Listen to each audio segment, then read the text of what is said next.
Welcome back to the program. We talk a lot about the king's rights, the discipline, the biology, and the internal authority required to lead. But today, we're looking at how that authority translates into the marketplace. So, to lead a movement, you have to understand the psychology of the yes. And my guest today is a man who sits at the helm of one of the most significant engines in the personal development world. As the sales manager at mastermind.com, working alongside the likes of Tony Robbins and Dean Graziosi. He oversees the front lines of human transformation and high ticket influence. Mr. Daniel Visconti, welcome to the show, brother. Awesome. Thanks for having me. Perfect. And you are at the intersection of, two of the greatest titles in the industry, Mhm. Robbins and Graziosi. So, from your vantage point, what is the hidden variable that separates a good leader from one who can move thousands of people to action and even more? Oh, man, that is a great question to start. So a Uh, good leader versus someone who can lead, that amount of people. I would probably go and say their internal operating system. And like, what do I mean by that? It's, like what habits that you have, what rituals do you have every single day? If you ever listen to Tony Robbins all the time, he's like, what rituals to have, what standards do you have? And when you make that a consistent part of your life over a long period of time, it bleeds and eventually becomes your identity. And once it becomes your identity and you've done the internal work, people can feel that because everything is energy. And I mean, if you listen to Tony or Dean, Tony's been doing this for 40 years and selling out hundreds of thousands of stadiums for 40 years. So how is that? It's because of who he is and who he's being on a day-to-day basis. That's just something that, that's an internal work that every individual has to do if they want to become a leader at that magnitude. Not everyone wants that. And, there's a price for everything, but I would say, that's what I've seen from the inside. Yeah, leading from the front as you should. And Mhm. we live in an era of empty optimization. People want the hack, but they lack the foundation, just like you Mhm. said here. And in your leadership, how do you distinguish between someone who is truly ready for growth and someone who is just addicted to the information? Yeah. I think it's pretty self-explanatory, actually. It's just see what they do. Everyone says the right thing, but like when you actually start just measuring the actions on a day-to-day basis, you really figure out like who they are, at the core. That's it. Walk the talk, as they say. How has the soft skill of empathy evolved in high stakes sales? Is it still about the close, or is it now about uncovering the truth? Yeah. I mean, at the very beginning of every call, you need to connect. You need to have empathy about their situation. But then there's a turning point that they're looking for a leader. Empathy is going to give you the trust and connection to ask the hard questions and get to the truth. But once you get to the truth, now you need to switch to become the leader, to challenge them to go after what they want or challenge them to go after what they say that they want. So it's a mix in between. If you have no empathy and no ability to connect, you're never going to get the correct questions, which is never going to give you the correct ammo you need to challenge them to make a difficult decision at the end of the call. Fair enough. Fair enough. I mean, you manage performers daily. Mhm. When you see a top tier producer hit a wall or lose their edge, everyone's in a rut here and there. What is Mhm. usually the first thing to have crumbled in their personal life? Yeah. So, I mean, when someone hits a rut and everyone does, I start asking questions like, what's going on in the personal life? What routines are they doing? Is anything going on outside of work, which is affecting inside of work? And the longer you do this, you realize there's a direct correlation. What are you doing outside of work? And is that translating into what's going on inside of work? And let's talk about a calm, dangerous, decisive frame. How do you Mhm. maintain a dominant, leading frame in a sales environment without losing the rapport and trust of the prospect? Yeah, I think it's having a calm internal state because at the end of the day, the prospect's internal nervous system is probably going crazy, especially when you start talking about price. So I think it's just about being calm and understanding that, this is part of the process, but it's really hard to do unless you have gone and done the internal growth yourself. Like if you have been uncomfortable, if you made uncomfortable decisions and your actions have followed what you say, then really at the end of the day, like that congruency, people can feel that. And I think it's just about being calm, cool, and collected. But it's also, when you think about it, when you're nervous, you're talking faster, you have a higher pitch. So I think tonality is very, very, very important here. I know people have, their opinions on that, but when you're calm and you're collected and you're low and you're slow and you pause, people are just like, okay, he's calm, cool, and collected. He's not selling me. He's connecting with me and challenging me because really at the end of the day, you can almost get away with saying anything if you say it in the right way and you frame it up correctly. Couldn't agree more. What are the non-negotiables in your daily structure? You mentioned, of course, high standards being the foundational. What are some of your non-negotiables in your daily structure that allows you to hold the line at mastermind? Yeah. So, I mean, you need energy and focus to perform at a high level. So, like, what are you doing every single day in order to give you the correct energy and give you the correct focus? So, for me, it starts with going to bed at the same time, waking up at the same time early in the morning. It starts with going to the gym, working out, getting hydrated, doing some reading, and getting my mind right. Because what everyone just thinks that, the most successful people on the planet, they just wake up and they're motivated, their habits and their rituals, and they have grown from that. That is just what I've seen. Cause I mean, it's cliche, but like motivation really is a myth. It's just like what disciplines or what habits do you do on a daily basis to give you the energy and to give you the focus, and what rituals are in there as well so you can perform at a high level. Like when Tony does his events, he has the same ritual. He does the same breathing exercises. He jumps on the trampoline to get his energy level high. And he's been doing that same ritual for 40 years. Why? Because he knows that it's all about state management. The person in the correct state at a high frequency is going to be able to move people when someone's at a lower state. You can go down the route of like looking at like David Hawkins and reading books like Letting Go, which really talks about like, your internal state and like why some salespeople are really successful and others aren't. It's just your internal operating system. That's right. When do you go to bed? Usually Pretty- And then I'm up at 8:30. yep. And I'm up at 4:30. That's I think much harder at the beginning for than people Mhm. think. Yeah.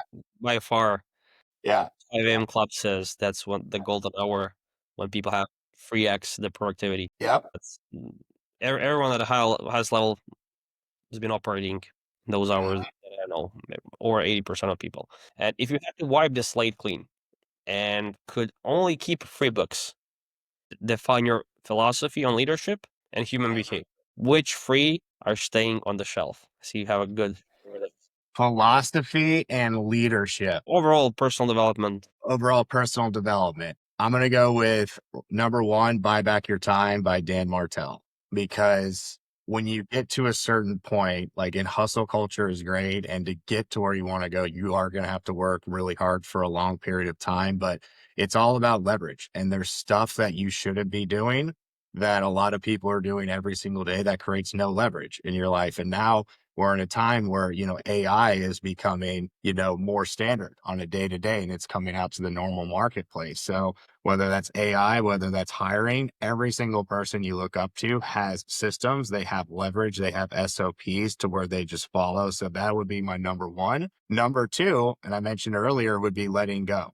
And now this is more on the psychology side. This is more like on the nervous system side. Like when you have difficult conversations, whether that's with clients or whether that's with team members, you have to understand that your internal operating system and what's going on inside of you is going to determine how that they respond. Like, so for example, you can say two people could say the exact same thing and get totally different responses because one says it and commands different respect, and the other one is just working on a frequency on the inside that's just a bunch of nerves. So I would say letting go, buy back your time. And what would be the last one? Interesting. I would probably, what's coming to my head is called Pitch Anything by Oren Klein. So the reason why I love that is because what over and over and over again in the book, you just see it's all about frame control. And really, at the end of the day, frame control is, like, are you an authority? Are you worth listening to? And, he just goes throughout his book. And really, at the end of the day, like I said, like you can have a conversation with anybody as long as it's framed correctly. It's like, hey, man, is it okay if I'm 100% honest with you, even though that this might hurt a little bit? They say yes. And now you just got permission to be 100% honest with them and control that frame. So versus someone just goes in and then asks like a really hard hitting question without permission, like it really is frame control. And yeah, that's just what I've seen, over and over again. Some of the best people on my team don't really follow the script, but they have specific frameworks and then they control the conversation from the beginning to the end. Can I ask you a personal question then? Of course you can. I'm just using what you just said.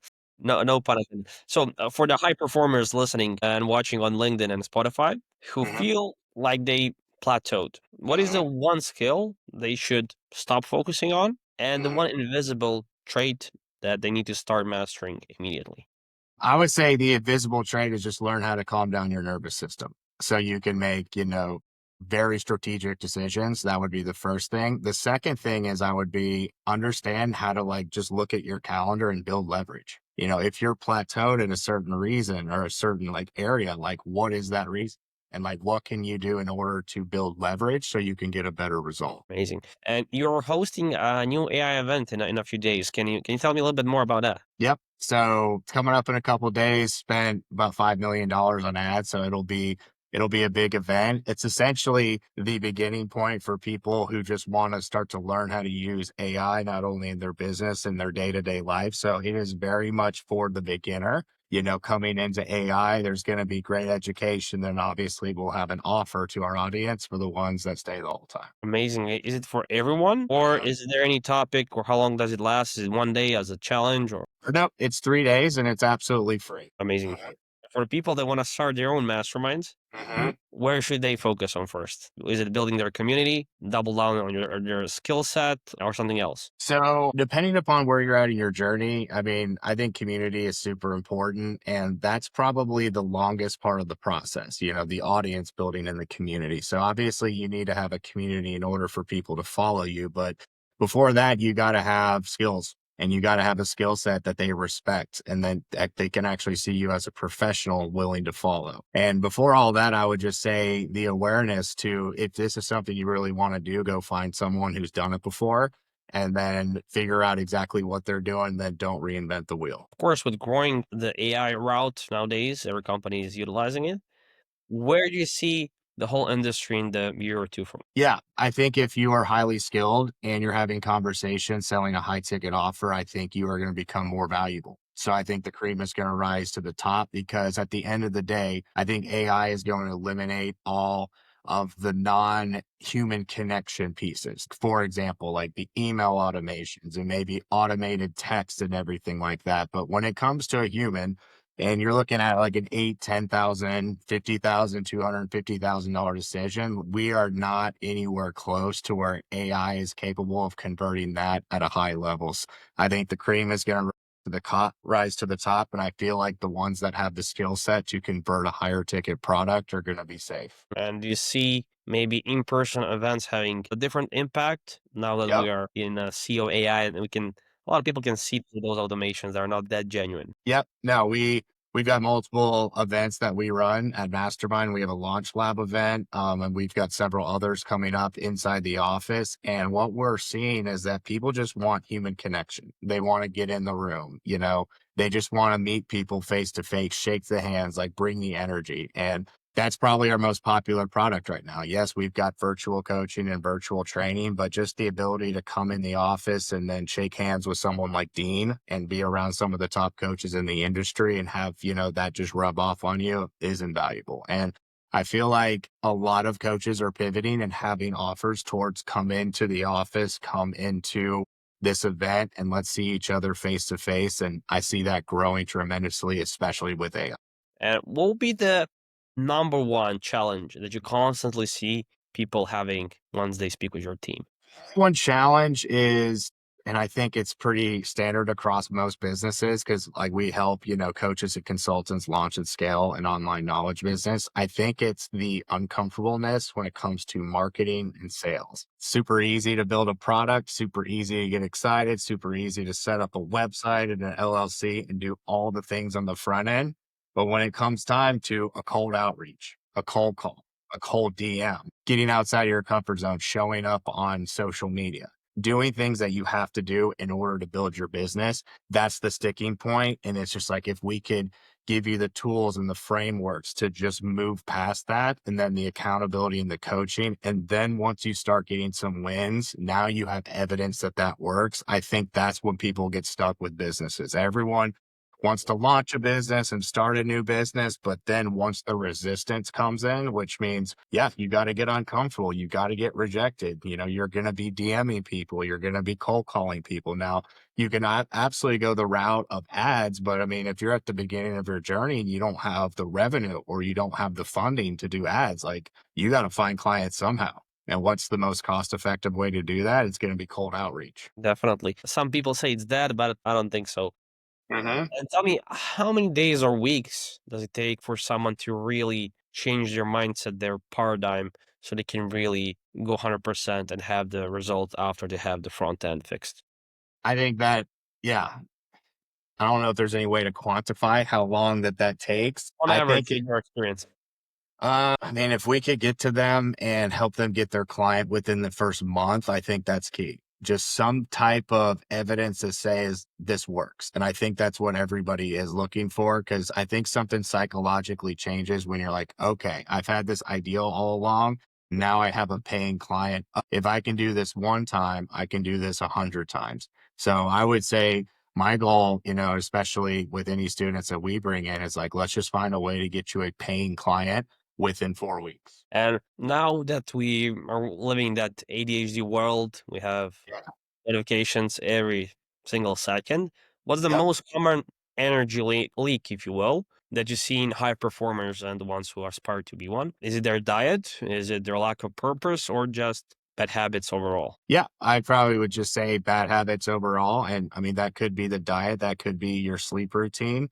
Like, so for example, and when you mentioned earlier going to bed at 8:30, that means you need to stop eating food at 5:30. That means you need to stop drinking water at 6:30. That means at 7 o'clock, you need to turn off your phone or any type of blue light. So there's specific rituals and processes that took me a long time to where it's like, this is what I need to sleep. And then I have specific food I eat on a daily basis. I have a specific amount of water. And I think that, if you're not treating yourself like your own, high end automobile, if you're not feeding yourself right, if you're not resting right. And honestly, at the same time, like that's the physical part, but like, what are you reading? What are you putting in your mind? What are you doing when your nervous system is going out of control and nothing is going right? Like, what are you doing just to take a couple deep breaths, get back and be calm, and then refocus and go after what you want? Because at the end of the day, when you're an entrepreneur and you're starting businesses, and like I have felt this before, like you're going to be doing the right things for a long period of time and you're not going to see the immediate results. So, like, what are you telling yourself during that time to keep going? Because a lot of people stop right before they actually start getting results. There's a great photo with the guy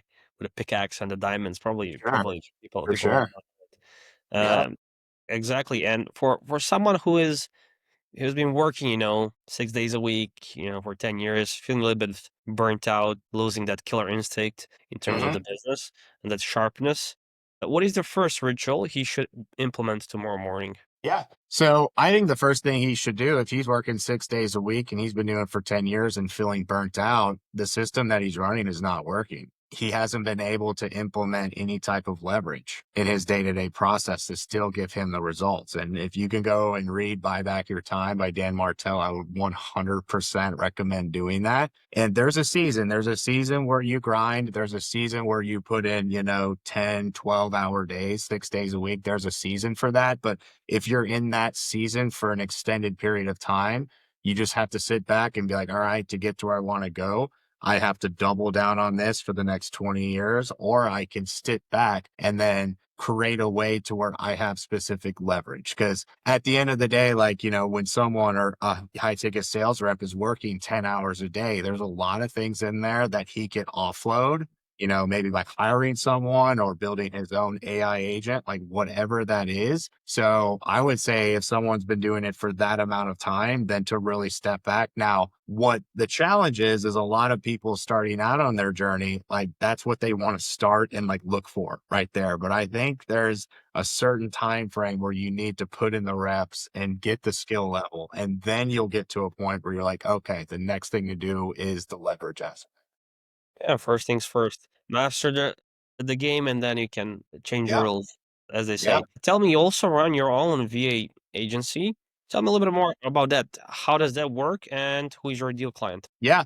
Ideal client is really any business owner that really wants to buy back their time, but can't justify hiring someone with a United States salary of like 80 to 100K a year. So what we do is we source all of our talent out of the Philippines. They get $4 to $8 an hour, and $4 to $8 an hour gives you a top 1% college educated applicant in the Philippines. So what my company does is we go through, we find the correct talent for you, we put the top candidates in front of you so you don't have to waste your time doing that. You pick the candidate you want, and we also support you when it comes to the ongoing training and onboarding process. We implement SOPs in your business, and we also put your VA and you in a training process so you can get the most out of it. That's amazing. I'll also drop the link in the description. As you were saying, that's the leverage in 2026 and going forward. Yep. For example, I don't post anything on social media. If you're getting a post or you're getting a DM from me, it's not for me. And she makes $7 an hour, and she absolutely is one of the higher earning people in the Philippines. Like, you just look at that leverage. And I wake up every single day with appointments, and she's out doing the cold outreach, and she's out doing everything on her end. And it's probably one of the bigger leverage points, like in my business, and whatever else I need her to do, it's great. But that's also because, yes, she has the talent, and yes, she's the correct person for it, but she has the systems. She doesn't have to guess on anything. She has a laid out process where I'm like, you need to do this at this time and then report this way. And then we will look at the results every single day, then make course corrections. Perfect. Now, are you ready for a Go ahead. quick fire? Let's do it. Perfect. Best investment under 1K USD. Fast. Investment under 1K. What Huh. what the first thing that comes to your mind?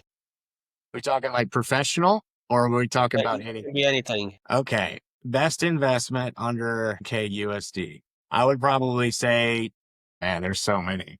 You got me thinking about like nice shoes or something you're on your feet all day. But Let's say one product and one service.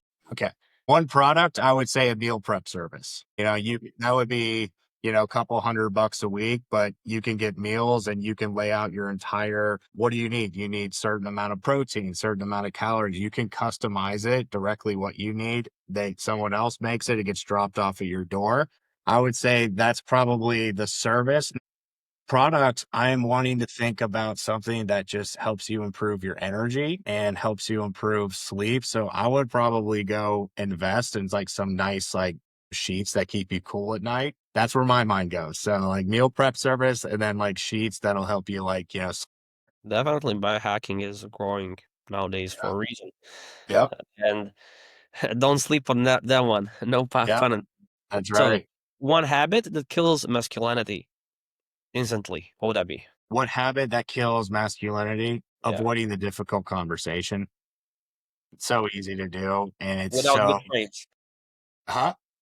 Avoiding also without the good frames like we talked about from the Correct. Yeah, and just avoiding the difficult conversation, because if you're a manager or a leader, your team's not going to respect you if you're not able to have that difficult conversation. If you're a sales rep, the actual prospect is not going to respect you. So by avoiding the uncomfortable part with the conversation, and it's always uncomfortable, like it gets easier over time because you develop habits to do that. But like when I'm having a conversation with a rep, and let's just say we have to part ways, like due to Mhm. performance, like I'm never comfortable doing it. I've just done it so many times now to where it's just a necessary part of the process. But at the end of the day, I think that we live in a society where we avoid uncomfortable conversations every single day, and we push them to the side, and it breaks companies, it breaks your confidence, it breaks trust. And I think at the end of the day, like we just need to get back to, dude, just be open and honest about how you feel, and have that uncomfortable conversation. I know it's uncomfortable at first, but trust me, you will feel so much better when it's over. And yeah, The that truth would will set probably, you free, as they say. So, absolutely, absolutely. and what's the most overrated piece of advice of that hustle culture, Most overrated piece of advice, or something you don't resonate with that's popular? I would say, just the amount of work that you have to put in order to get to where you want to go. Now, there's always going to be hard work, but when you see people that are like grinding all day, every day, like Monday through Sunday, like this is what I do for a living, like just that, I just don't agree with that.